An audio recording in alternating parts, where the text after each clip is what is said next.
E aí eu sempre gosto de falar que quando as pessoas, o que é primeiro socorro psicológico, fica uma coisa meio vaga, né? E primeiro socorro emocional, né? Que bicho é esse, né? Até porque quando eu falo com psicólogos, a maioria não conhece, né? Profissionais de saúde, né, não conhecem, de escolas não conhecem. Então, assim, para ficar claro para todo mundo, os primeiros socorros psicológicos, eles estão para a psicologia da mesma forma que os primeiros socorros médicos estão para a medicina. Tá. E na psicologia, né, dos primeiros socorros psicológicos, é exatamente a mesma coisa. A gente não tem um psicólogo para atender todo mundo que está em crise, um psiquiatra, né, um psicanalista, né? E o propósito, inclusive, nem é esse, né? É só estabilizar a pessoa em um momento de crise, para que ela funcione durante a crise.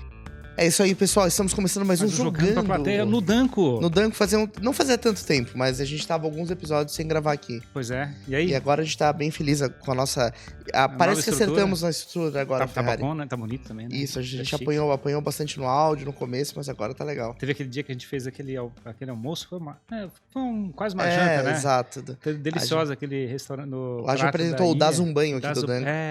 Exatamente. O prato da ilha. Então vamos começar agradecendo a eles, né? A todo o pessoal do Danco, ao Chuchu, a toda a equipe por nos apoiar e nos viabilizar esse espaço aqui pra gente produzir alguns papos, né? E aí a oportunidade agora de ter mais um papo legal, né, Jimmy? Exatamente. Quem é a convidada especial de hoje? A gente tá trazendo uma pauta quente aqui no Jogando pra Plateia, né? De um fato que tem acontecido recentemente, que é toda essa situação nas escolas, né? A preocupação com atentados, com crimes que vem acontecendo infelizmente, né, em nível mundial e agora aqui no Brasil, especificamente no nosso estado também, com esse recente ataque em Blumenau, e aí levantou-se a pauta dos primeiros socorros emocionais. Cara, o que é isso? Quem passou por uma crise, como é que vai lidar com isso, né? A gente está recebendo uma especialista nesse assunto, que é a Camila Custódio, psicoterapeuta, psicanalista, terapeuta, e que é especialista em primeiros socorros emocionais. E eu vou deixar ela responder, porque eu não sei nada disso. Seja muito bem-vinda, Camila. Obrigada pelo convite, é um prazer estar aqui. Então, os primeiros socorros psicológicos era uma técnica muito antiga, tá? Os primeiros registros dos primeiros socorros psicológicos ocorreram lá em 1940, quando, durante a guerra, eles estavam tentando reabilitar os soldados que sofreram muitos traumas emocionais, né? Muitos traumas psicológicos. Voltava de guerra totalmente... Sim, com um estresse, né, pós-traumático mesmo. Eles já chamavam de primeiros socorros, não? Não, era um conjunto de técnicas, né, inclusive eram feitas por enfermeiras, por assistentes sociais, né, para reabilitar o soldado, né? Inclusive, em alguns casos, ele precisava ter que voltar para a guerra novamente. Porque, na realidade, se tens uma, digamos... fratura exposta, por exemplo. O que você faz esse negócio? Você tenta botar o negócio no lugar e, teoricamente, isolar aquele pedaço do osso o mais rápido possível para deixar depois o processo de cura acontecer, certo? Exato. Ou mesmo tiroteio, bomba, sei lá, né? Sim. E aí o emocional não, como fica? Como é que se estanca, né? Uma ferida emocional, digamos assim. Tem que mobilizar a primeira coisa.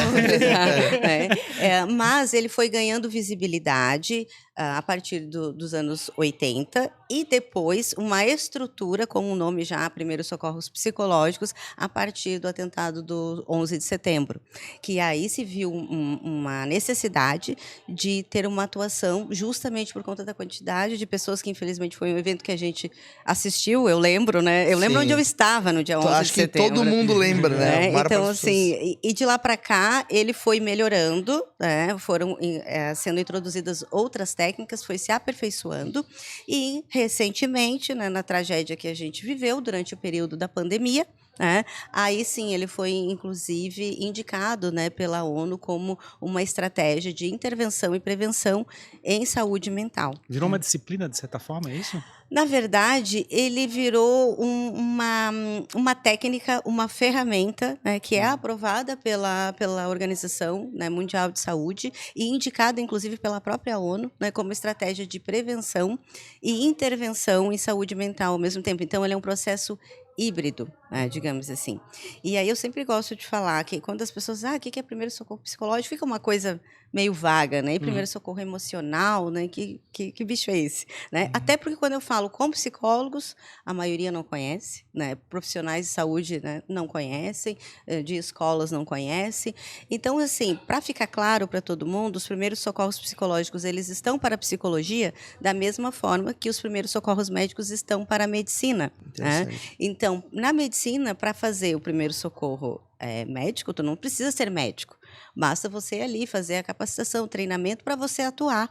E muitas vezes é uma técnica necessária, que pode ser que você nunca use na sua vida, mas pode ser que você use, né, com teu filho, com alguém em algum lugar, né, durante um acidente, né, em um restaurante, aquelas cenas que a gente vê não só em filmes e séries, mas também na própria vida, né? Quantas crianças engasgam e são salvas ali justamente por causa de uma técnica de primeiro socorro médico. Então, o objetivo é a gente estabilizar a pessoa, né? O objetivo no primeiro socorro médico é estabilizar a pessoa até que ela seja encaminhada para a unidade de saúde mais próxima ou o profissional de saúde, né? No caso o médico ali, fazer a intervenção no local. Tá. E na psicologia, né, dos primeiros socorros psicológicos, é exatamente a mesma coisa. A gente não tem um psicólogo para atender todo mundo que está em crise, um psiquiatra, né, um psicanalista, né? E o propósito, inclusive, nem é esse, né? É só estabilizar a pessoa em um momento de crise, para que ela funcione durante a crise. Eu não sei se vocês já viveram alguma crise na vida.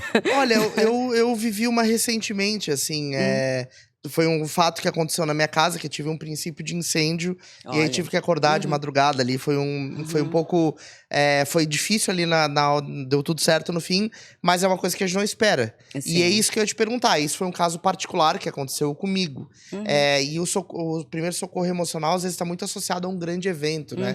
Por exemplo, você falou de 11 de setembro, ou situações que alcançam muitas pessoas. Sim. Mas quem vive uma situação particular também pode ter necessidade. Exatamente, esse é o ponto.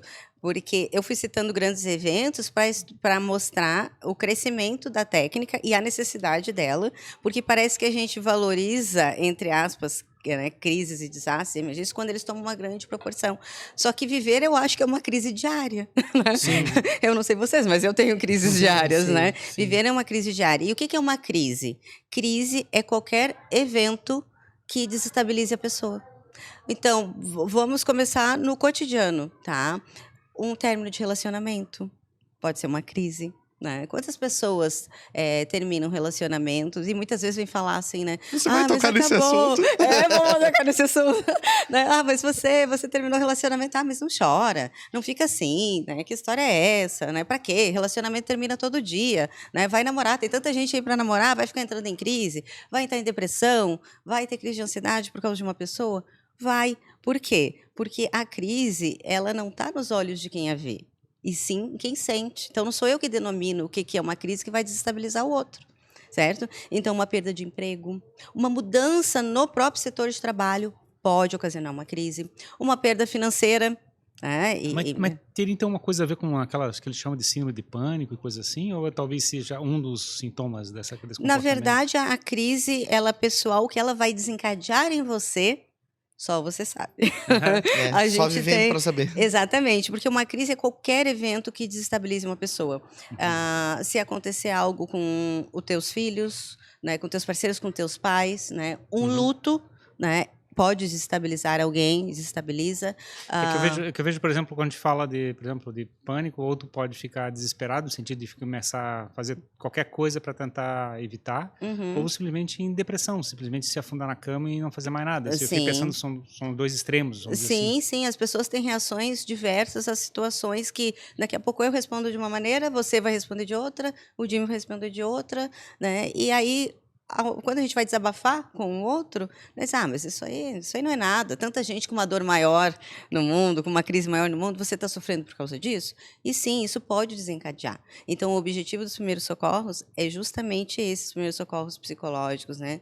É você estancar um possível transtorno futuro que vai desencadear aí uma síndrome de pânico, né? Um transtorno alimentar, né? Um tipo de fobia específico. Por que a gente não dá tanta atenção a problemas emocionais e psicológicos quanto dá a problemas de saúde física? Eu ainda acredito que, embora tenha evoluído muito, né, porque hoje as pessoas estão, inclusive, fazendo terapia e postando que estão na terapia, né? E estão dizendo tá pago a terapia ainda, né? Stories. Mas até então as pessoas não gostavam de falar que estavam fazendo terapia. Ele é o estigma. Né? Era doente mental a pessoa que fazia terapia. Exato. E a gente vem de uma sociedade, a gente não pode negar isso, que ela negligenciou e ainda negligencia os cuidados com a saúde mental. né? Isso é muito negligenciado ainda, isso é escondido.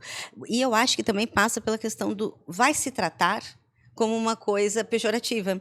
Quem nunca brigou com alguém na vida, né? Seja pai, mãe, irmão, bem, namorado, o que for, né? E diz assim, tu tá louco, vai te tratar. Não, porque tu é doente, para te fazer uma coisa dessa, você é doente, então se vai te tratar. Como se tratar fosse algo pejorativo. Né? E é bem pelo contrário, né? A gente só pede que alguém se trate quando a gente gosta dessa pessoa, né? Quando a gente tem um afeto por ela. Então, a gente quer que ela busque ajuda. Então, eu acho que vem dessa questão histórica mesmo, do próprio olhar para a saúde mental como louco, né, como fraco. A gente não pode negar que a gente tem uma sociedade que ainda é muito machista, é patriarcal, onde os homens, né, têm a sua saúde negligenciada, né, também os cuidados, justamente para não demonstrar fraqueza. Porque a terapia do homem era no bar. Né? Terapia no homem é mesa de bar. Então, eu vou para minha terapia. Né? E aí é onde ele vai falar sobre muitas coisas, tratando muitas vezes na bebida, né? Mas não vai falar sobre o mal que ele aflige, né? Sobre as Sim. suas emoções. Isso é cultural. Eu comecei a fazer uma imagem mental aqui, como te ouvindo falar, de que a gente vai vivendo traumas emocionais ao longo da vida e vai formando casquinha de ferida uma por cima da outra, né? Feridas mal curadas, digamos assim. O primeiro socorro emocional, ele evita deixar essa ferida aberta, assim. Qual é a primeira ação para uma pessoa que passou por um trauma, assim, um choque emocional? É uma boa analogia a ferida, né? Porque a gente, né, bate muitas vezes, nós mesmos somos responsáveis por estar puxando a casquinha da nossa ferida, né? Uma coisa é quando tu bate em algum lugar, outra coisa é quando tu vai puxar porque está cicatrizando. E dentro do primeiro socorro psicológico, né, a gente faz o quê? Primeira coisa, situação de crise, entender se aquilo é uma crise ou se aquilo é uma emergência, né? E aí o nosso estado de presença de quem está atuando nesse tipo de episódio. Uma Seja crise ou uma emergência? porque o que a crise é qualquer evento que vai desestabilizar a pessoa. Né? Uma emergência é algo que vai transcender a capacidade de enfrentamento daquela pessoa. Ou seja, às vezes ela pode ter, por exemplo, por uma crise de pânico, por uma crise de ansiedade. A gente vê pessoas, inclusive, que perdem alguns sentidos e pode se machucar, né, naquele momento. Vou dar um exemplo assim bem básico. E aí eu vou precisar de uma resposta imediata, que não vai ser uma escuta qualificada, né? Vai ser encaminhar ela para outro caminho onde ela vai ter aquela demanda atendida. Né? Então, a gente tem que estar muito atento ao que aquela pessoa precisa naquele momento.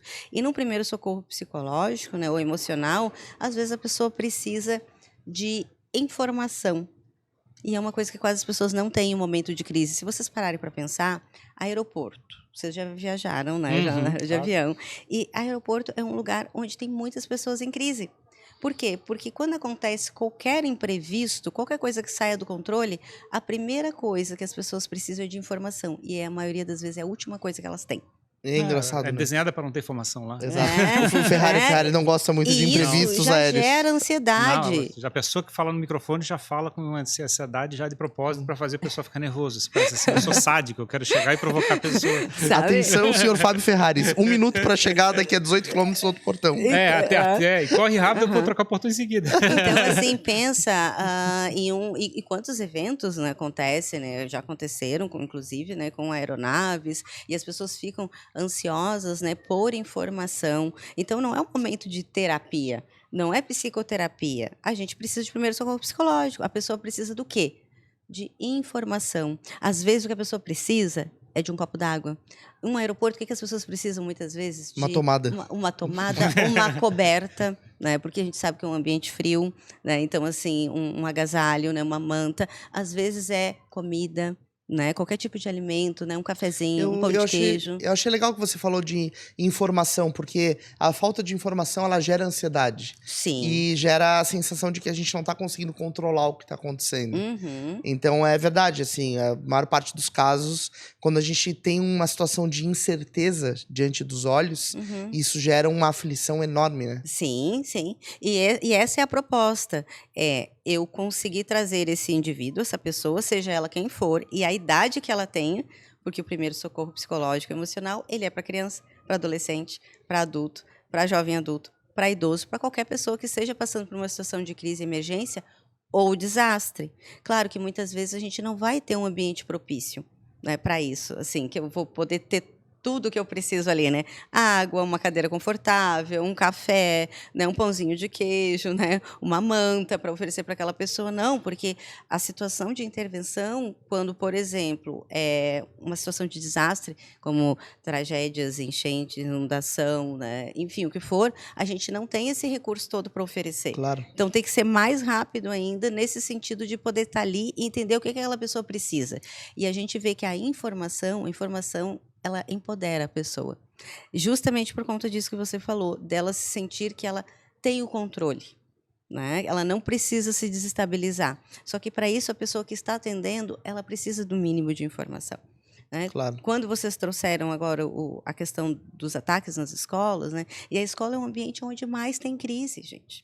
Pois Né? O contexto escolar, se a gente for parar para pensar, claro, vamos começar pela pauta agora: emergência de saúde pública, atentados e massacres.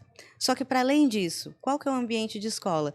É onde tem transtorno alimentar, é onde tem bullying, é onde tem racismo, é onde tem casos de violência doméstica, é onde tem a questão de uso de outros tipos de drogas, né, no caso de adolescentes e jovens adultos. Eu tive um caso com a minha filha. Minha filha teve uma época, teve aquele negócio do H1N1, se eu não me engano. Sim, sim. Que aí começaram a fazer um monte de palestras e assuntos a respeito ao H1N1, né? Então ela começou a ficar desesperada e começou a gritar, dizendo que queria a mãe o mais rápido possível. Até minha mãe, minha esposa, correu para o colégio para pegar ela, porque ela estava desesperada. E qual a idade dela?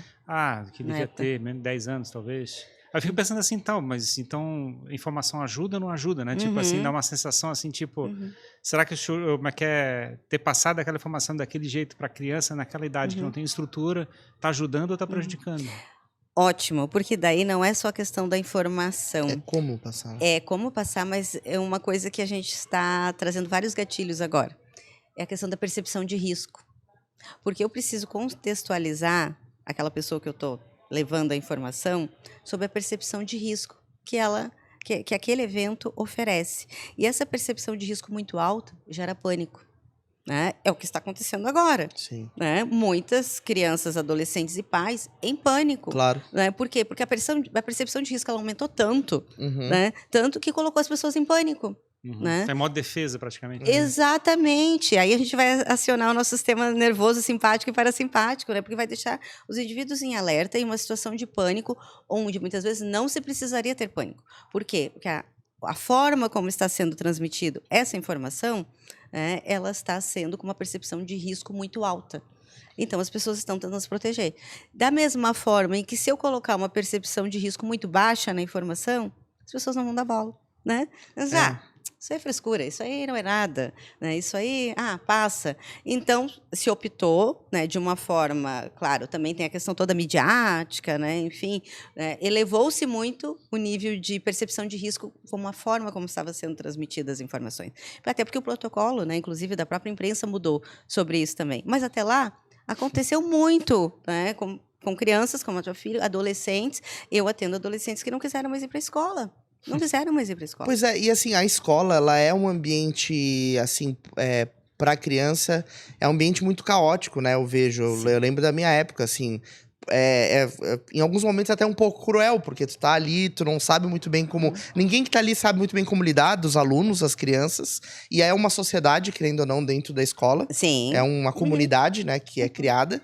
E não tem muitas vezes, né, até é muito difícil os professores, os tutores conseguirem construir uma capacidade de gestão para alcançar tudo que acontece. Sim. E aí tu tem bullying, tu tem uso de droga, tu tem, enfim, todo tipo de risco. Aí se fala, né, em algumas escolas do acesso fácil, que tu entra e ninguém te pergunta o que tu tá fazendo lá dentro, quem tu é, pra que tu foi, por que tu voltou. Então é loucura, porque é uma comunidade que realmente precisa de uma reconstrução do seu formato, da maneira como acontece. Não, tô falando da tua época, imagina na minha. Na minha época, os professores mesmo praticavam bullying. Bullying, exato. E nem sabia, porque não tinha nem esse nome Bullying ainda. era frescura, né? Entende? E quantos, né? É uma geração que já cresceu traumatizada por conta do bullying que enfrentava na escola. Sim. Só que assim, olha, de verdade, eu acho que a adolescência ela já é muito desafiadora. ela já é muito cruel. Mas nesse momento, se eu tivesse um desejo assim, ó, você quer voltar no tempo, quer ser jovem de novo, quer voltar para adolescência, fazer tudo diferente, Eu não quero. Que nem aquele filme De Repente 30, sabe? Assim, não, eu não quero. Eu não tenho estrutura para ser adolescente hoje, Sim. com as redes sociais, né, com essa comparação toda que se faz com é muito cruel. Eu tenho a impressão que é meio que uma terra sem lei, assim, eu fico olhando. É muito cruel. Porque não sei, eu acho que né, a gente fabricou isso, acho que foi um pouco antes da Primeira Guerra, né? Essa questão, acho que foi na região da Rússia, ou coisa assim, fabricar esse conceito da escola. Eu acho que antigamente as crianças conviviam com pessoas mais maduras no processo de desenvolvimento da educação e coisas assim, né? Tinha tutores, não ficavam decorando coisas que elas não vão usar. Eles não viviam dentro de um ambiente de gente de baixa maturidade, né? Você não ficava cercado de gente de baixa maturidade. Sim. Como a gente tem hoje no colégio. Era mais padronizado, assim. E talvez a gestão mais descentralizada também. Sim, não era sim. um professor para 50 crianças. Hoje é você colocado como se fosse um animal dentro de um lugar onde tem um monte de gente do teu lado que tem baixa maturidade que tu tem que lidar junto. Quer dizer, literalmente... Se resolvam aí. Exato. Não. É uma massa... É muito difícil, é muito complexo e os adolescentes eles estão com muito traumas, uma vulnerabilidade emocional muito grande, uma fragilidade de autoestima que já vê os primeiros traços assim, ó. Na terapia, porque eu sou terapeuta de família e de casal, né? Então, quando eu estou atuando com a família, a gente já vê esses traços se manifestando com 7, 8 anos, assim, sabe? Dessa fragilidade da autoestima. Há uma inversão também de valores nas próprias famílias, né? E esse ambiente acaba gerando algumas pessoas com uma postura distorcida diante da sociedade. Total. Capazes de praticar violência, porque né, tem um ambiente que às vezes acaba promovendo também isso, né? Sim, porque ele é caótico, e a escola ela é para ser um espaço, claro, né, ele é coletivo, mas tem alguns valores que eles, né, que são dali, que é para ser a questão da segurança, no sentido de eu me sentir seguro, de eu me sentir protegido. E no momento em que adolescentes e crianças não querem ir para a escola porque não se sentem protegidas lá, em alguma coisa a gente falhou miseravelmente, Sim, né? total. Enquanto sociedade, com certeza. enquanto sociedade, né? Eu vejo dessa forma, né? E é triste, porque eu não posso colocar num patamar onde o que eu vivo na minha casa é melhor do que o fulano vive na dele. Eu preciso ensinar, né? Eu sou mãe, eu preciso ensinar para meus filhos justamente isso, né? Que ali a diferença do outro ela precisa ser respeitada. A dor do outro ela tem valor, entende? Ela não pode ser menosprezada, né? E a gente tem que cuidar com essa questão da violência. A gente está aí num momento em que, infelizmente, e isso tudo que a gente está vivendo agora é fruto dessa banalização da violência, né? Da disseminação dos discursos de ódio nas redes sociais.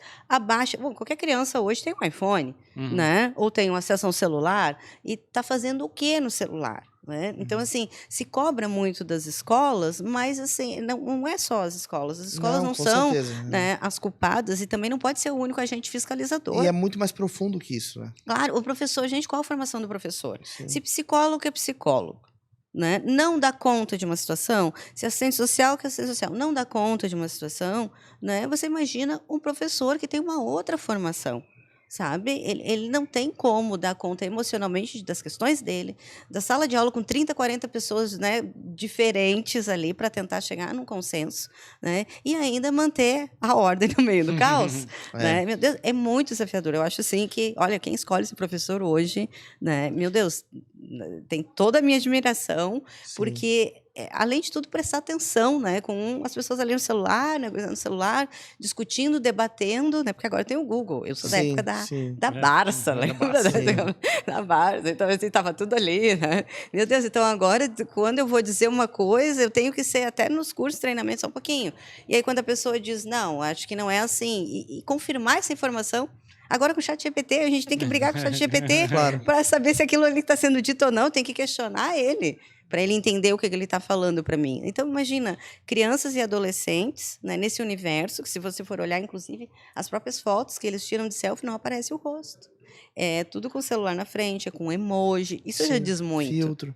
Né? Filtro, né? Essa questão toda que afeta a ansiedade, né? Então, assim, a escola já é um ambiente ansiógeno. né? Por natureza, por todos esses ambientes aí, todas essas situações que eu citei, que são crises diárias. Mas parece que só agora, após atentados e massacres, foi ver que a escola é um ambiente de crise diária. Exato. Também, de certa forma, também retroalimentando, afinal de contas, se a gente não desenvolve as crianças e adolescentes para ter uma certa maturidade, eles também podem extravasar com esses processos de violência que a gente tá falando. Exatamente. As pessoas estão muito preocupadas com o perfil, né? Eu dei várias entrevistas às pessoas assim, qual é o perfil? Como que eu vou dizer o perfil? Como é que você vai identificar o que você não conhece? Não, e assim, querendo ou não, quem pratica violência é fruto de um meio, né? Exato. Quem pratica violência veio de algum lugar. Exato. Não é um alienígena que pousou de disco voador e foi lá, vou fazer um massacre. É alguém que foi criado num ambiente muitas vezes conflituoso. Ele é vítima também. Tem né? esse De um sistema, né? De um Ele sistema. é vítima também. Ele foi forjado, a pessoa foi forjada dessa maneira. E eu me lembro, assim, eu tive muito problema na escola de bullying, de colegas de situação de violência, de conflito. E isso me faz refletir muito. Porque eu vejo atitudes que vão escalando, sabe? Sim, um dia... de certa forma, corre o risco de ter que escolher, né? Entre aprender a lidar com a situação ou ficar revoltado com o mundo. Exato. Isso. Então vai escalando, né? Então a criança vai lá, cospe uma vez em alguém, depois dá um soco, depois vai lá e quebra alguma coisa, né? dá uma Porque mordida. agora eles mordem, né? Agora a moda é voltar mordido pra casa. Isso acontece novidade. direto. Acontece Sério? direto. Eu não sabia. sabia. Morde. Mordida na barriga, no braço. Criança pequenininha, né? Tipo, ainda quando não sabe falar. Não, mas já mordem mais velhos. A pessoa tá usando de tudo ali pra... Todos os meios. Mas assim, é complicado essa visão. E também tem um outro lado, né? Eu acho que o nosso país, a nossa educação, não prepara a sociedade para lidar com situações de emergência. Não. Porque se a gente for ver outros países que tem terremoto, por exemplo, ou furacão, ou qualquer coisa que seja, existe uma educação do tipo, ó, se acontecer uma emergência, tu vai fazer isso, aquele outro. Aí tu tem escola que é em região de conflito, tem escola que pode ter enchente, desabamento, tem escola que pode sofrer, inevitavelmente pode acontecer algum tipo de situação de violência, e as pessoas não estão preparadas para lidar com isso. Fica todo mundo correndo de um lado pro outro, não sabe o que fazer. Não, é exatamente isso. Então, se for pensar, a escola especificamente, além dela ser um ambiente propício à crise, por todos esses pontos aí, né? E assim, transtorno de ansiedade, síndrome do pânico, fobias no geral, sabe? Os transtornos alimentares, né? Tanto as meninas, né? E os meninos, né? Que sofrem bullying, mas tem muito dessa questão do transtorno alimentar, da dissociação de imagem, né? Tem essa questão toda da violência, né, doméstica, do abuso sexual, né? E como que o professor vai dar conta disso tudo? Não tem como. Né? Não tem. Mas, assim, esse ambiente é caótico. E a escola, ela acaba sempre sendo o primeiro, e aí vou dar o exemplo ali da pandemia, né, no período assim, quando as aulas pararam. Depois, as aulas retomaram, né? As crises de ansiedade entre os alunos, elas triplicaram. E entre os professores também. Tá? Então, assim, já se volta com um cenário onde a saúde mental já está fragilizada. Então, assim, os professores têm relatado, inclusive, as próprias tentativas de suicídio e casos de automutilação que também já aumentaram nesse cenário. Né? Então, assim, já tem esse ambiente. Fora isso, a escola ela é sempre o primeiro local né, que abre e o último que fecha. Por quê? Numa situação de você falou ali agora dos desabamentos, deslizamentos, de enchente, aonde vai? Escola. Sim. Né? A escola Abrigo é um ponto de abrigo, exato. é referência. E teve uma situação que chamou muito a minha atenção, que eu fiquei olhando e digo, nossa, se eu, que não tenho vínculo emocional com esse lugar, eu já fiquei extremamente abalada, eu imagino as crianças. Teve recentemente um episódio em Bertioga, ali em São Paulo, acho que foi na época do Carnaval. Não sei se vocês lembram que é uma região turística ali de São Paulo. Do litoral norte, né? Isso ali, que desabou tudo. O que aconteceu? Fechou as estradas, eles não tinham a questão do transporte, né? Para levar tantas pessoas para o hospital, enfim, foi acionado helicópteros e tal. E também os corpos, né? Que acabaram sendo encontrados ali, as pessoas que foram a óbito. Para onde esses corpos foram? Não sei se vocês viram a imagem. Eles foram para a escola. Então, eles estavam em cima das mesas, né? Claro, cobertos, né? Mas teve essa imagem divulgada. Então, era a escola porque era o único ponto que tinha ali, porque as estradas estavam interditadas. Eram alguns corpos que estavam em cima das mesas, né, na sala de aula, e uma folhinha na porta com o nome das pessoas. Né? Claro que foi feito o que poderia ser feito, mas quando eu falo que a escola é o primeiro ponto e o último, muitas vezes só quando eu estou trazendo isso que a pessoa para pensar e diz, nossa, é mesmo. É que se você for ver, a escola é o maior aparelho público dentro de uma cidade, em termos de proporção para receber massa de gente, de pessoas. Então você vai votar, você vai numa escola. Isso. Numa situação de abrigo, você vai numa escola. Então, isso acaba sendo usado para outras finalidades. Sim.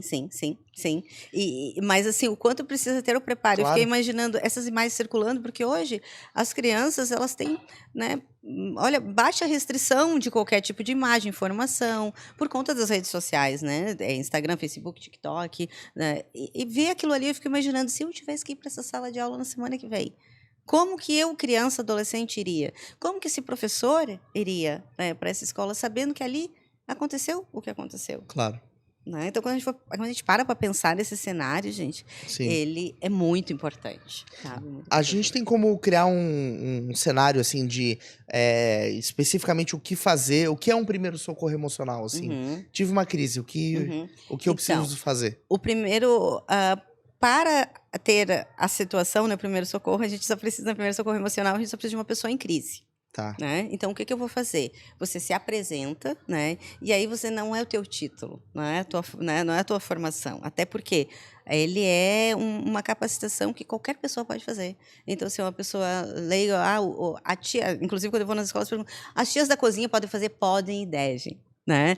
O tio que limpa ali, né? A pessoa responsável pela limpeza pode e deve. Porque muitas vezes, por ele ter um nível tão baixo como é que eu vou dizer, de acesso, ou seja, requisitos. Eu não tenho pré-requisitos, eu não tenho que apresentar nenhum título de nada. Eu preciso ter a disponibilidade de aprender e querer acolher. Eu fico até pensando que sem a autoridade até o acesso emocional fica mais simples. Muito mais simples, porque se eu chego e digo, olha, eu sou a doutora fulana de tal, a pessoa já cria uma barreira, né? Porque ela precisa ali naquele momento é alguém que traga informação, né? Que tenha uma escuta qualificada no sentido de estar atento, ser empático, né, com aquela pessoa, para poder entender o que ela precisa e principalmente para eu fazer a minha triagem e ver qual é o nível mais complexo de cuidado, né? Porque tudo isso é para minimizar um estresse agudo, né? Um estresse traumático, né? E desenvolver outros distúrbios, né? Outros transtornos. Então, vai depender muito do que a demanda,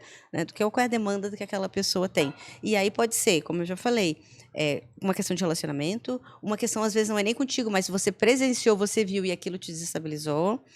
Hoje, se vê crianças e adolescentes brigando em escola, ou até no trânsito, ninguém mais ajuda, a maioria filma. Não é verdade? É verdade. Só que o Estado...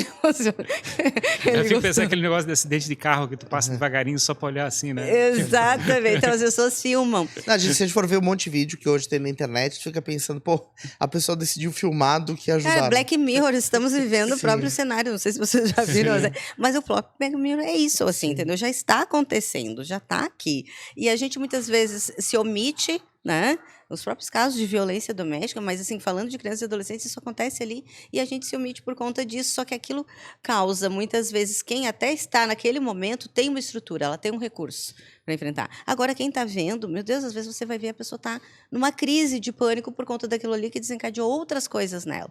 Então, eu preciso me conectar com essa pessoa, que é uma técnica de rapport, e é um rapport rápido. Quando eu vou das capacitações de primeiro socorro psicológico, as pessoas dizem assim, há quanto tempo durou o atendimento? Hoje pode durar de 3, no máximo, a 30 minutos.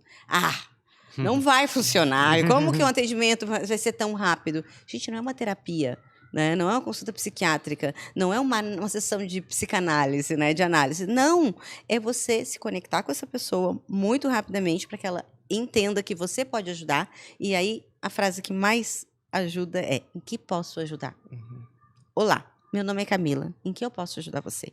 Porque muitas vezes em um cenário de tragédia, né, a gente está ali, às vezes com um colete, alguma coisa para identificar, porque a pessoa pode chegar a ti para um recurso. Né? Então, assim, dá o teu nome e que você está ali disponível para ajudá-lo. Entender, e assim, claro que se você tiver algum tipo de informação prévia, já vai ajudar muito. Claro. Né? Mas o fato o procedimento é a gente escutar a pessoa, também sem pressionar a falar. Porque aquela pessoa está vivendo um trauma, ela está vivendo uma crise. Né? Então, eu preciso respeitar também ela, né, nesse sentido, para entender qual é a informação que ela precisa receber. Às vezes a pessoa tá em choque emocional, assim, Exatamente, totalmente bloqueada, né? elas não conseguem nem discernir o que estão sentindo, né? O que estão passando. E quantas, às vezes, situações de trauma, de estresse, né? E aí tem uma resposta, né, que é biológica para isso, né, que é neuropsíquica. Quando eu estou falando de crianças e adolescentes, quantos fazem xixi na calça? Vocês lembram disso? Né, das crianças que fazem xixi na calça? Uma situação assim, a pessoa não consegue responder, né? Às vezes, situação em crise na escola é justamente algo que ela não conseguiu conter, né? E professores, às vezes, não sabem. Eu já dei treinamentos em escolas onde os professores, com a demanda, assim, já estava tão grande a demanda, e ainda por cima, sei lá, um menino de 9, 10 anos, ainda ter feito xixi com na calça, ainda ter que parar meu trabalho por conta disso. E o trauma dessa criança, numa época de bullying, de celular, de tudo, né, sendo filmado, né, sendo muitas vezes ali diminuído, né, escandalizado, exposto. O que essa pessoa precisa? De acolhimento. Né? Achei engraçado que você chamou a atenção do lado da escutativa, né? De você Sim, uma escuta ativa. É uma coisa que a gente, de certa forma, está ficando rara, né? Dentro do nosso ambiente, como é que é, de colégio, de trabalho. A gente... Da própria vida. Uma escuta ativa da própria talvez vida. Talvez até dentro da família, me fico imaginando, sim. Porque... É até estranho, por exemplo, a gente faz podcast e muito do nosso trabalho aqui, quando a gente está sem roteiro, sem nada, a gente fica ativamente escutando a pessoa, a gente fica trocando ideias. Isso é legal, né? Que é uma experiência super gratificante.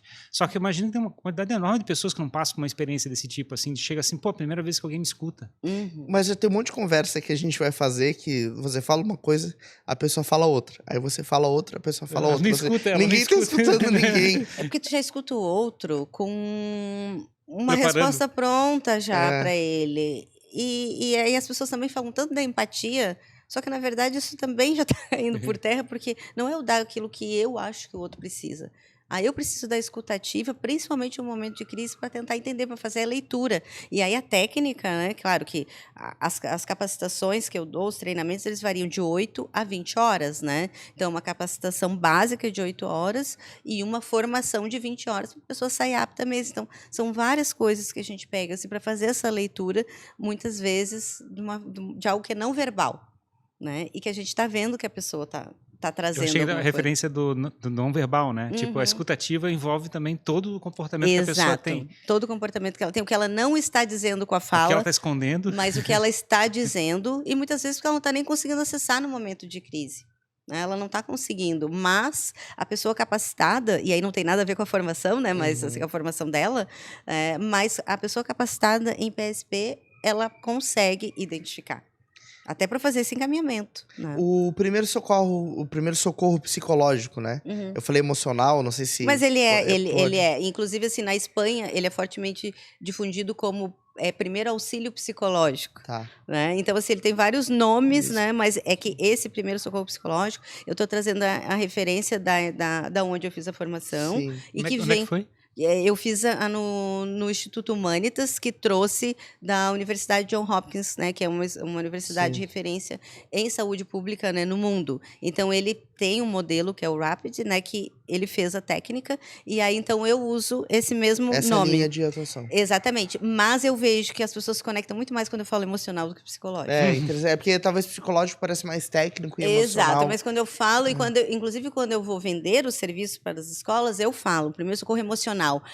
A resistência é menor, né? Porque a emoção parece que ela não tem esse estigma que o psicológico tem. Acho que o psicológico tem uma noção de que parece que alguém vai te controlar, né? Exato. Ou que você não precisa daquilo. Né? Não preciso, psicologicamente eu tô bem, eu não preciso daquilo, né? Exato. Não é você quem vai dizer o que eu preciso. Agora, o emocional passa por uma questão mais sutil, assim, aonde todos nos conectamos, que todos somos humanos e todos, né, somos seres emocionais, né? Agora, o que eu ia comentar, né? O primeiro socorro emocional, psicológico, ele não resolve o problema, assim. Ele não resolve a situação que aquela pessoa tá vivendo. Não. Né? Por exemplo, sofri uma enchente, tô sem minha casa. Sim. Ele não vai me dar uma casa de volta. Mas ele talvez vai me preparar para eu lidar melhor com aquela situação. Exato. Então, eu queria que você explicasse isso também, como conecta depois na necessidade de uma terapia. Porque, pelo que eu entendi, é bem pontual, é um primeiro socorro. Sim. Ele é bem pontual. Um atendimento, como eu falei, ele vai durar no máximo 30 minutos, se você tiver o recurso, inclusive um ambiente seguro. para ficar, né, com essa pessoa. Porque se a gente está falando em crise, em emergência, em desastre, muitas vezes o que você não tem é um ambiente seguro. Tem que tirar daquele cenário, né? Exatamente. O primeiro ponto é tirar desse cenário e colocar em um cenário onde a pessoa se sinta segura, né, para falar, né, para eu entender o que ela precisa, para a gente ver para onde vai poder encaminhar essa pessoa, né, para fazer essa triagem do que ela precisa e esse encaminhamento, tá? Então, este é o ponto. Então, ele vai durar ali no máximo esses 30 minutos em um ambiente seguro, aonde a gente vai fazer a técnica de rapport, que é a técnica de conexão humana, né, com o outro, para que ele se sinta confortável. E eu tenho que ter muito cuidado com a minha fala, porque agora você trouxe o exemplo a pessoa ali numa enchente perdeu a casa. Não posso chegar para uma pessoa, né, e dizer assim, calma, vai ficar tudo bem, né? Não, Bom, você agora vai que você conseguir perdeu recuperar, tudo. né? Então você vai se recuperar, não se preocupe, isso vai passar, né? Não, né? Até porque eu não posso prometer para uma pessoa que vai ficar tudo bem, Sim. se não vai estar tudo bem. Não vai, é um processo, né? Mas o objetivo desse primeiro socorro emocional é justamente a gente acessar o potencial do indivíduo de enfrentamento e resiliência. O meu olhar, ele não está para o desvio, que é uma coisa que, em geral, no processo psicoterapêutico, a gente está buscando ali as falhas, né? Até para ajudar, né, a pessoa a se desenvolver em algo que ela, muitas vezes, ou ela está abafando, né, ou ela está escondendo dela mesma, ou ela não está conseguindo enxergar. No primeiro socorro emocional, a gente está focado naquilo que ela tem de bom, no sentido de isso é que ela consegue acessar. Eu vejo dois eixos, o lado da esperança, no sentido que como é que o futuro pode ser melhor, e tem um lado seguinte, eu sou tão bom que eu posso enfrentar essa situação, que é o lado da energia, do potencial. É um mecanismo de enfrentamento e resiliência que a gente acessa. Porque eu fico imaginando que quando acontece um desastre, diz assim, não tem como a coisa melhorar, né? Então tu perdeu a esperança total, né? Fica sem chão. E aí, às vezes, assim, não depende da minha energia. E aí, se você chega e tem um senso que tem um futuro, tem uma forma de fazer, aí você recupera talvez a esperança. E aí você falar assim, eu tenho energia suficiente, eu tenho como reconstruir, eu tenho amigos, tenho poder para chegar e fazer alguma coisa, dá para fabricar uma realidade futura, né? E você já começa a construir uma estrutura para fazer o futuro. E todos nós temos esse potencial, né? Esse mecanismo de enfrentamento e resiliência, né? Porque como que eu vou saber o que eu posso oferecer para essa pessoa, até para ela entender o que ela precisa. Daí a gente vai lá para a pirâmide de Maslow, lembram delas? A pirâmide de necessidades humanas. Então, trabalhar com o primeiro socorro emocional é trabalhar com as necessidades básicas que aquele indivíduo precisa, né? E muitas vezes é o que eu digo, a informação é água, é um banheiro, né? É uma roupa limpa, né? É um alimento, né? Ou é acessar a sua rede de apoio, aonde está, quem é, né? A questão de restaurar a fé, né? Também daqui a pouco o que vai deixar aquela pessoa segura é ela poder falar com o pastor dela, né? Ela poder ir na igreja, ela poder saber que, por exemplo, se as pessoas estão bem, ela já recebeu alimentação, ela já recebeu informação, agora ela quer ir para aquele local que é onde ela se sente segura e se sente acolhida. Então não sou eu quem vou dizer o que ela quer, né? Eu vou tentar captar o que ela precisa, né? E através disso eu vou fazer essa triagem e aí a gente vai encaminhando essa pessoa para outros órgãos ou outras instituições, né? Que é o que a gente chama de níveis mais complexos de cuidado. Que aí vai entrar a assistência social, vai entrar a questão da saúde, né? Aí a saúde, né? Também a mental, né? Ali, porque às vezes vai precisar passar por alguma outra situação, né? Algum outro encaminhamento, advogados, né? Enfim, precisa se acessar outros níveis, né, mais complexos de cuidado. Mas a base é a gente acessar os mecanismos de enfrentamento e resiliência. Uma coisa que se ignora, né, Jimmy e Ferrari, é justamente isso. A gente acha que qualquer pessoa que passa por uma crise, ou todos que passam por uma crise, ou uma situação de desastre, seja a tragédia que for, tá? Todas elas vão precisar de acompanhamento psicológico, por exemplo. E isso não é uma verdade, tá? E vou dar um exemplo com números aqui para ficar claro. De 100 pessoas, por exemplo, que eu gosto de usar o exemplo do avião porque as pessoas estão ali, né, naquele caminho. 100 pessoas que, por exemplo, estão em um voo e acontece alguma situação ali naquele voo, tá? Somente 25 pessoas vão precisar de suporte psiquiátrico, psicoterápico e outros, né, por um período continuado, né? Alguns casos até para o restante da vida, né, se ela não conseguir acessar esses mecanismos de enfrentamento e resiliência. Também aí tem porque pessoas que já tinham algum tipo de transtorno, né, identificado ou não, né, aí vai entrar a história de vida do indivíduo. Já tinham medo de voar, por exemplo. Várias situações. Aí você pode me perguntar, tá, Camila, os outros 75, tá? Os outros 75, 50% vai conseguir acessar os seus mecanismos de enfrentamento e resiliência, né? Naturalmente. Elas vão conseguir. E 25% vão precisar, 25 pessoas, né? Elas vão precisar da intervenção pontual, né? Por um período de transição ali, que é o período do estresse pós-traumático mesmo, assim, daquela situação. Mas elas não vão desenvolver um transtorno. Entende? Perfeito. Eu tenho pensado muito, assim, lido algumas coisas e tenho tentado chegar a alguma conclusão sobre o comportamento que a gente tem que ter com relação a uma situação de crise ou um desafio, né? E é engraçado que todos os paralelos que eu fui traçando, eu identifiquei que a maior dificuldade que a gente tem é entender que é lidar com a ansiedade e o tempo. Porque tudo passa, né? Tudo passa. Tudo Então, passa. a gente só tem que saber lidar com o tempo e o processo daquela coisa virar. Então, talvez, às vezes, o trabalho é muito também fazer a pessoa olhar pro outro lado, né? Olhar para mudar o foco, né? Não viver aquela situação, talvez, controlada pelo medo que ela tá vivendo, ou medo da incerteza, mas sim acreditar que o tempo vai passar e que as coisas vão se encaminhar de alguma maneira. É loucura, assim, porque mudando, se conectando com esse outro lado, né? Deixando de estar controlado pelo medo ali, você consegue acessar a esperança, a fé, a crença de que vai ficar melhor, mais A fácil. perspectiva e toda situação ela tem um lado muito positivo, a própria crise, né? A própria crise humanitária, né? Tudo isso que está acontecendo agora tem um outro lado. As pessoas florescem na crise. Né? E isso também muitas vezes é negligenciado, né? Esse olhar. A gente está, por exemplo, agora, devido a essa situação, né, mais recente que está se vivendo no ambiente escolar, uma demanda que sempre foi importante, mas agora está sendo vista como urgente. Então, se vai florescer com essa crise também, vai se olhar para a saúde mental, vai se implantar estratégias e cuidados que até então foram negligenciados. Né? Se a gente for parar para pensar, toda a crise pessoal também é um processo onde você acessa recursos que se você tivesse na tua zona de conforto, com tudo direitinho, tudo certinho, você não acessaria. Você se vira nos 30. A gente descobre o potencial, e isso é próprio da natureza humana, né? Claro. Quando, né, daí a gente tem ali de novo, né, o sistema nervoso simpático e parasimpático, e aquilo que é o mecanismo de luta e fuga, né? E o freezing, né, que é quando tu congela, né? Então, se a gente for parar para pensar, quantas vezes em situações onde você se sentiu ameaçado, você recebeu uma energia física para fazer coisas, né, que você jamais faria numa situação normal. É muito comum em consultório eu ouvir isso, né? As pessoas dizem, nossa, nem sei como é que eu corri tanto. Exato, como é que eu pulei tive aquele tanta muro? força. Eu tive tanta força. Ou então as pessoas estão dizendo assim, Camila, eu não sei nem como é que eu vou conseguir pensar e conseguir agir tão rápido, eu não sei o que, situações com crianças, sabe? Porque numa situação de crise, você acessa mecanismos que no dia a dia você não vai acessar. E a natureza, né, ela é muito inteligente nesse sentido.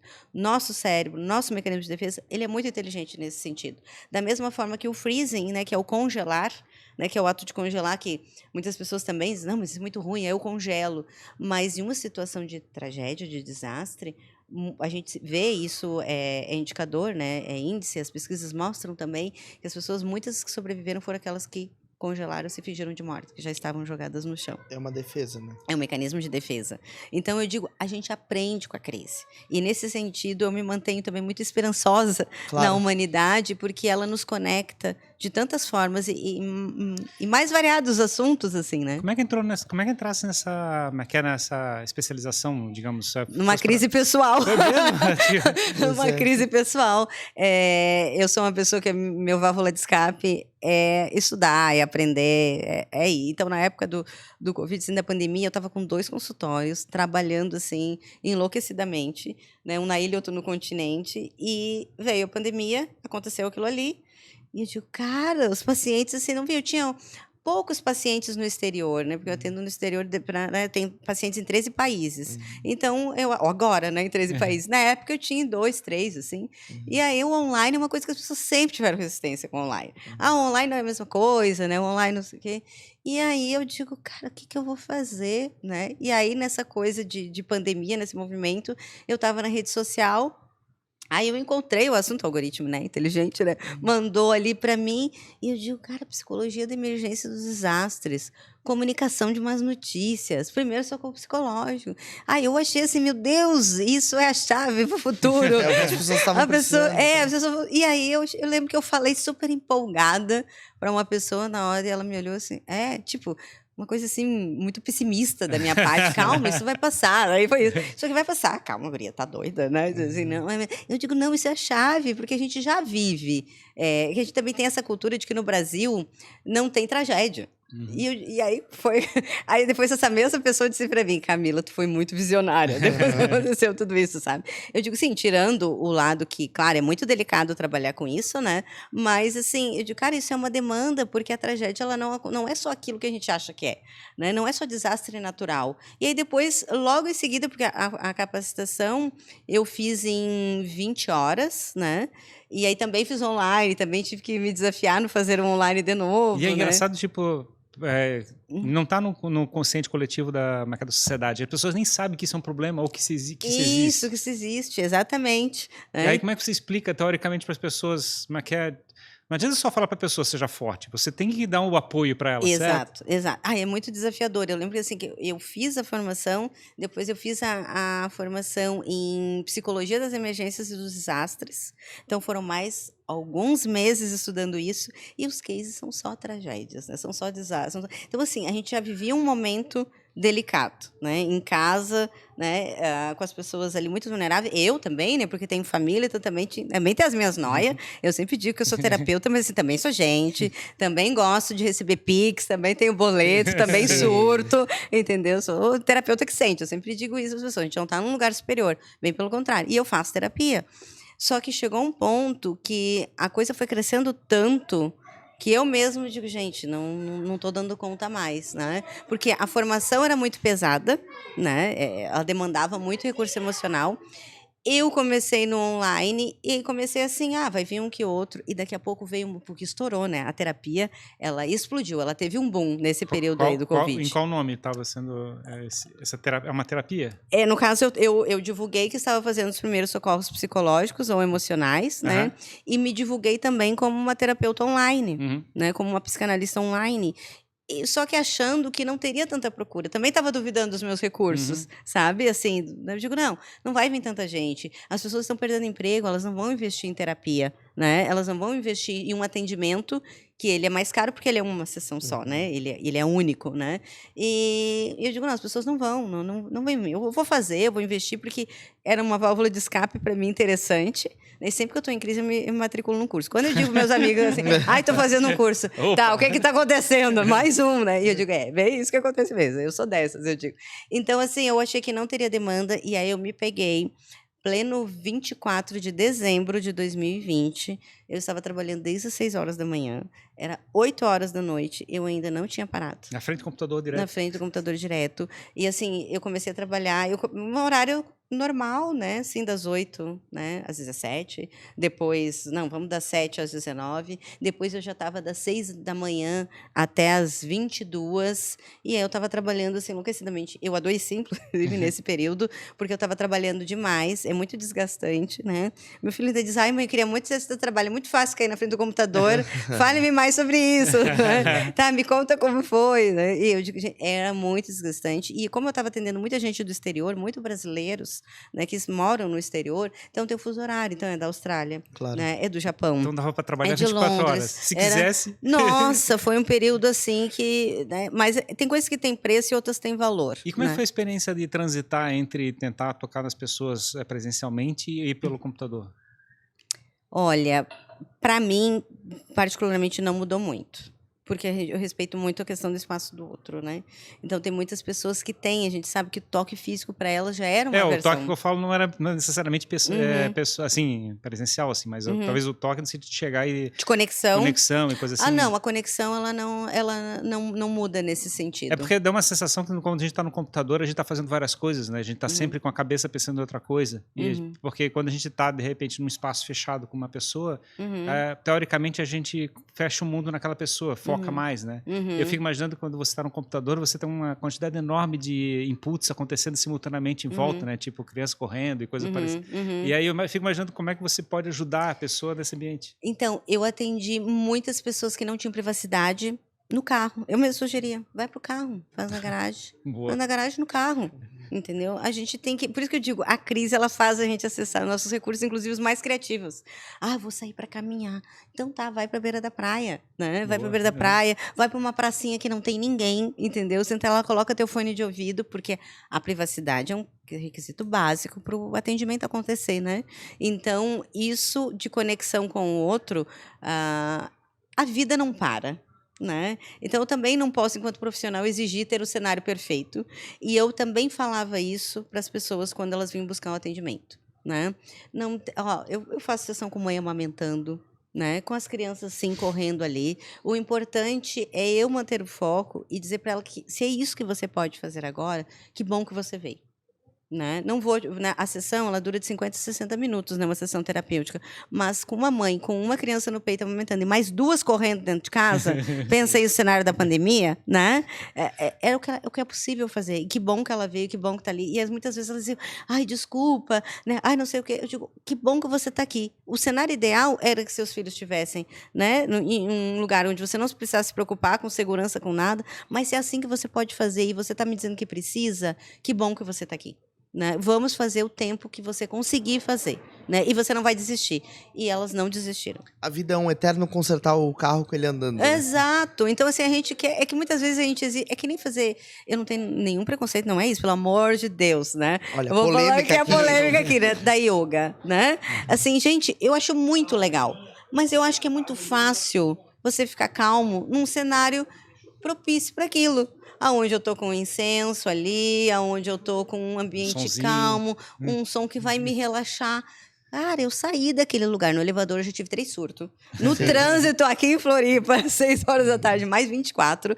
Então, assim, eu preciso ficar calmo. É no cenário caótico que eu mostro o meu potencial de calma, de resiliência, de enfrentamento. Né? Não é num ambiente que já me convida para dar o meu melhor ali, porque o meu melhor ali é fácil. Né? É fácil, às vezes, eu conseguir ficar calma ali. Mas e quando eu saio na porta?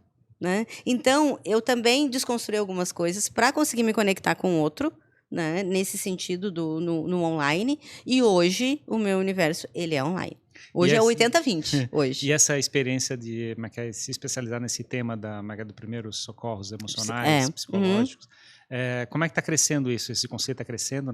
Está crescendo, e outra demanda muito grande que eu tive e que estou tendo de novo agora é comunicação de más notícias. Não sei se vocês já ouviram falar sobre. Então, como dar uma má notícia? Então, durante o período da pandemia, a gente precisou dar muitas notícias, né? Más notícias. Não sei se vocês já pararam para pensar como que alguém dá uma notícia de luto, né? Você perdeu alguém, né?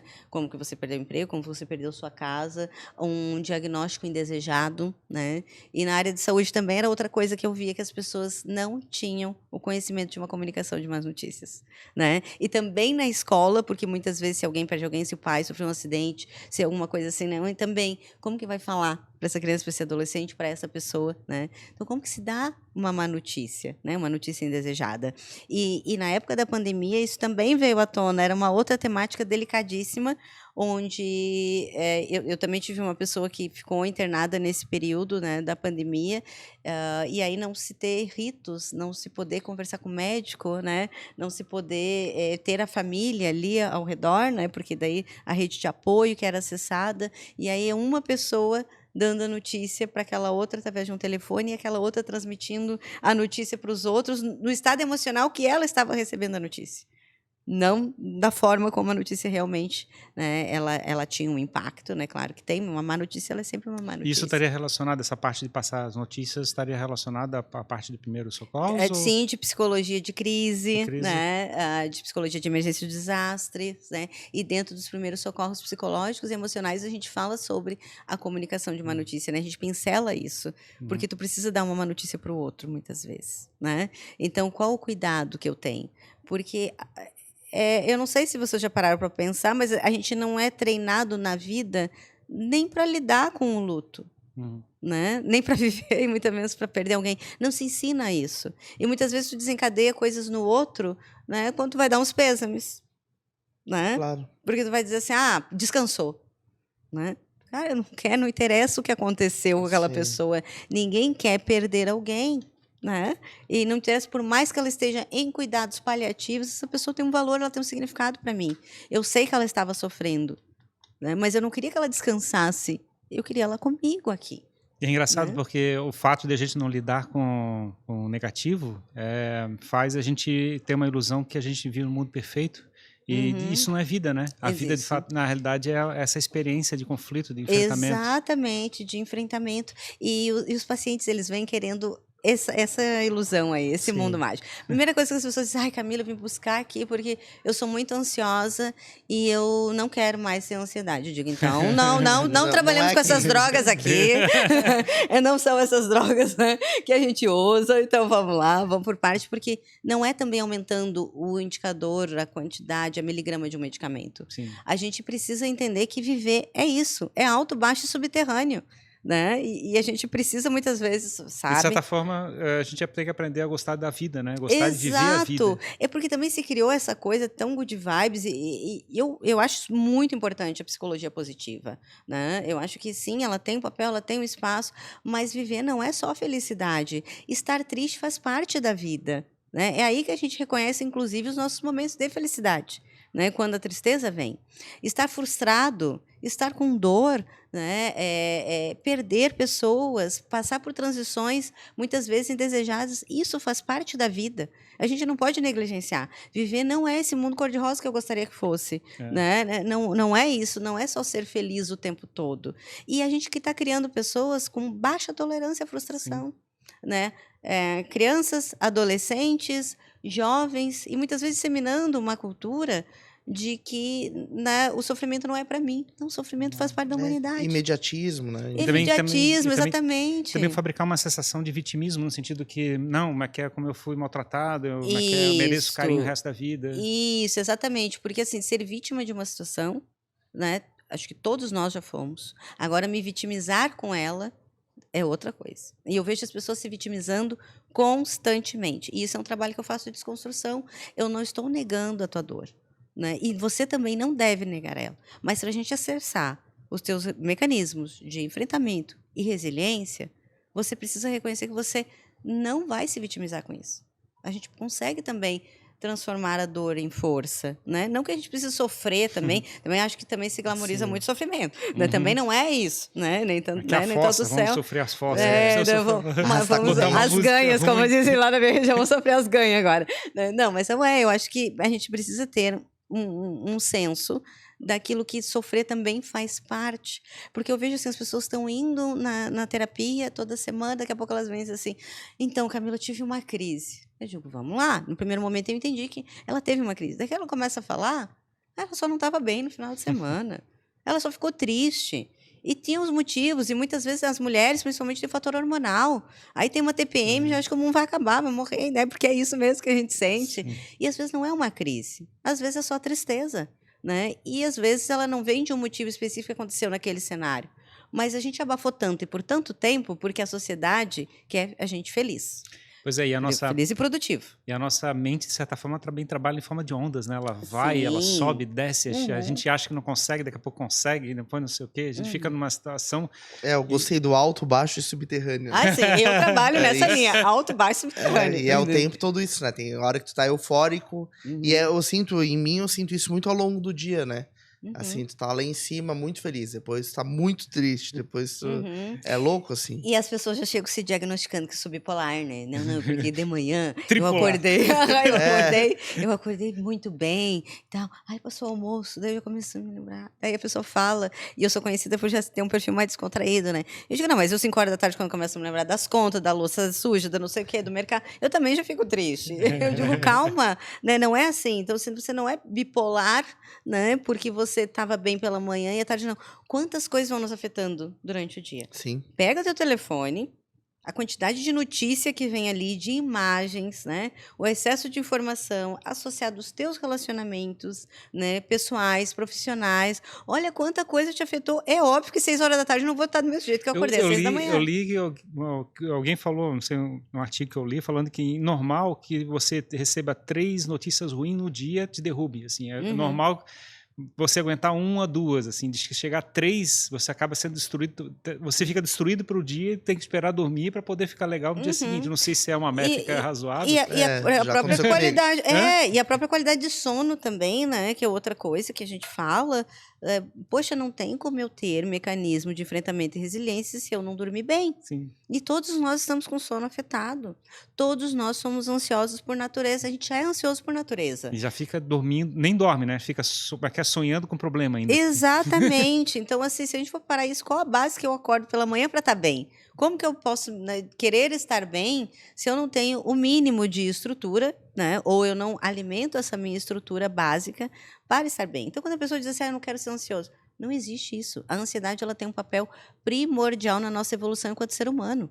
Se a gente for pegar lá a histórica ali, 70 mil anos atrás, né, lá, foram esses povos ali, tem um estudo que fala sobre isso, né, que esses povos que eram tidos, hoje se reconhece como ansiosos, eram aqueles que se preparavam quando eles iam sair para caça, para aquilo que poderia dar certo e aquilo que poderia dar errado.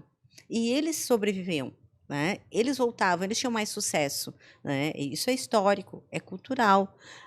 Já aqueles que tinham um perfil mais good vibes, vamos lá, se hoje eu pescar, pesquei, se eu caçar, eu cacei. Né? Eles não voltavam. Né? Eles não voltavam porque eles não sobreviviam. No meio do caminho, eles eram pegos por alguma coisa que eles não pensaram. Então, quando a pessoa diz da ansiedade, quando ela fala da ansiedade dela, do processo ansiógeno, já não é isso. Porque existe a ansiedade natural e existe a ansiedade patológica. Né? A patológica, ela vai nos paralisar, ela vai nos dar taquicardia, a gente vai ter ali suor, né? A sudorese, a gente vai ter queda de cabelo, a gente vai ficar mal-humorado, ela vai ter várias coisas, vários sintomas onde eu não vou ter desempenho. Já a ansiedade natural, né, do ser humano, ela vai me preparar, é natural que eu sinta ela para uma entrevista de emprego, para um encontro amoroso, para um diagnóstico que eu estou querendo receber ou não, para uma notícia que eu estou esperando. Isso vai me desestabilizar, entre aspas, mas não é algo que vai me paralisar. E a gente não pode perder isso, e tomara que a gente não perca. Agora, a patológica, que está se desenvolvendo pelo excesso de informação, pelo não cuidado com o sono, por muitas vezes não ter um primeiro socorro emocional à disposição, né, um recurso, porque às vezes a gente precisa aplicar, até dentro do consultório, um primeiro socorro emocional ali, e é aquilo que vai ser necessário. Daqui a pouco vai ser aquele atendimento de 10 minutos que vai dar os mecanismos de enfrentamento e resiliência para essa pessoa se desenvolver lá na frente e voltar futuramente melhor. Né? Talvez, às vezes, ela não precisa de uma sessão inteira. Sim. Às vezes, ela precisa de uma intervenção naquele momento ali. Tá? É legal esse tema aí, Jimmy. Legal demais. Nossa, é uma coisa que a gente precisa falar mais, as pessoas precisam falar mais. E o que eu achei muito legal é a possibilidade de pessoas comuns desenvolverem a capacidade de fazer um primeiro socorro emocional, de promover uma orientação. Fazer as pessoas, né? Tentarem buscar entender, né, na realidade, que podem ser parte no processo de ajudar as outras pessoas. Isso. Exatamente. Isso traz um senso de coletividade. Trazer um pouco de técnica para aquele conselho de amigo. Assim, Isso. Então... Não, e é verdade, a pessoa só precisa saber ler e escrever. Né? Ter um mínimo de estrutura, né? No momento de crise, né? Ela vai precisar ter, mas assim, não importa a religião, não importa a formação, sabe? Não importa as crenças políticas, nada disso importa, né? Não importa os títulos dela, só importa que ela esteja disponível para ajudar o outro no momento de crise. E é assim que se dá a capilaridade disso, né? Então, assim, a gente vai capilarizar o processo para que mais pessoas possam ser atendidas, que tenham intervenção, né, e prevenção em saúde mental. Legal. Nos mais variados lugares. Onde é que as pessoas podem procurar mais sobre esse tema? As tuas arrobas aí pra gente... Então, no próprio @consultório emocional, né, comigo lá, já tem, eu tô falando sobre isso, inclusive agora criei uma outra página, tem os primeiros socorros psicológicos, eu já coloquei o vídeo, também tá lá no YouTube, para as pessoas entenderem. Tem um canal do YouTube, então? No canal do YouTube também, do Consultório Emocional. Né, e ali, lá no Instagram do Consultório Emocional, tem todos os... E buscando pelo teu nome no Google também acho Ah, sim, vai buscar ali, tem bastante coisa, né, a respeito. Ainda bem, a imprensa sempre procura. Semana passada também já dei entrevista em rádio falando sobre o tema, também entrevista na televisão na época dos atentados ali em Blumenau, quando teve massacre em Saudades também. Também falei a respeito para a Globo, né? Enfim, a mídia está sempre buscando informação a respeito. O pessoal lembra sempre de mim, porque era uma temática que eu comecei a trazer em 2020. Então, se tem outros profissionais que são capacitados, assim, não veio a público ainda, né? Claro. Provavelmente tem, mas não que atue. Né? Então, assim, a gente está à disposição e busca ali. A terapia vai ajudar, o primeiro socorro psicológico vai ajudar. Existem práticas terapêuticas na vida, né? Que são os amigos, o bar, né? O cinema, a leitura, a festa, um bom restaurante, uma boa comida. As pessoas dizem, estou aqui no meu momento de terapia. Não, você está com as suas práticas terapêuticas. Terapia mesmo é só no consultório. Legal, show de bola. Muito obrigado, então, Camila, pela vinda aqui, né? Por compartilhar com a gente o teu conhecimento, ajudar as pessoas que estão nos assistindo, nos acompanhando a entender como essa técnica pode fazer parte da vida delas. E então a pessoa colocando lá consultório emocional no Instagram. Tudo, consultório emocional. Eu agradeço demais aí o espaço, né? A disponibilidade de vocês pra gente falar um tema que é tão importante e que nos humaniza, né? A emoção, ela nos humaniza e aí a gente pode aprender, pode trocar e a gente tem que, acima de tudo, buscar ajuda, né? Mas se permitir também receber ajuda. Né? Então, muito obrigada pelo espaço. Nós aqui agradecemos. Obrigado, né? Você que acompanhou mais este episódio aqui no Danco. A gente adora conversar sobre problemas de cabeça. Exato, talvez porque a gente tenha vários. Os semelhantes se atraem. Exato. A gente está o tempo todo tentando trazer esse tipo de assunto, porque é uma coisa cada vez mais presente aí no dia a dia, né? E na nossa vida também. Até o Dudu também. O Dudu, que é um cara tranquilão, ele também tem as coisas dele lá. Certo. Não, mas acho que é um tema importante porque, na verdade, acho que a sociedade como um todo está buscando isso, né? Sim. Fazer uma nova transformação, um novo renascimento, eu acho, um pouco de inteligência emocional que a gente tem que desenvolver. Isso. Parar de sofrer tanto com vozes na cabeça. Vamos dar microfone para essas vozes, né? Daqui a pouco faz um baita coral aí, né? Exato, exatamente. Então é isso aí, muito obrigado a você que acompanhou mais este episódio até aqui. Quero agradecer aos nossos parceiros também, ao Danco, em especial aqui pelo espaço, ao Lid Santa Catarina, ao Davi Paes Lima e a doutora Rebeca Reising aí, por contribuírem as suas maneiras aí para que o nosso trabalho continue, certo, Ferrari? Obrigado, gente. Até mais. Muito obrigado e até o próximo episódio do Jogando Uma plateia. Até mais. Tchau.